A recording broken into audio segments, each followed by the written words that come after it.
তুমি আজকে মদ খেয়ে এসেছো? আমার কি দোষ? ওই আমার বন্ধুরাই তো আমার মদ খাইতে লাগে। ওরা বলছে যে যত বেশি প্যাক মদ খাইতে পারবো তার তত বেশি সুন্দর।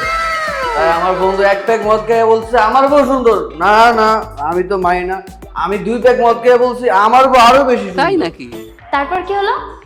তারপরে আমার আরেকটা বন্ধু আরো 2 প্যাক মদ খাইছে, বলছে ওর বউ সুন্দর। আমি বলছি না না, হতেই পারে না, আমি আরো 2 প্যাক বেশি খেয়েছি, 4 প্যাক মদ খাইছি। গায়ে বলছে আমার বউ আরো বেশি সুন্দর। তাহলে তুমি এখন বাসা চলে আসলে যে?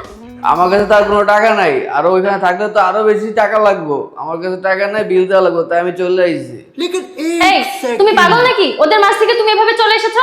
কয় টাকা লাগবে আমাকে বলো। 5,000 টাকা হইল। তুমি থামো।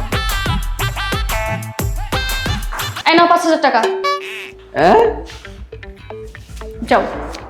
আরে আমার বউ আরো বেশি সুন্দর। আমি কত সুন্দর, আমার জামাইটা কত পাগল, আমার প্রশংসা না করে চলে আসছে। আমাকে একবার কল দিবি তো আমি টাকাটা দিয়ে দিতাম।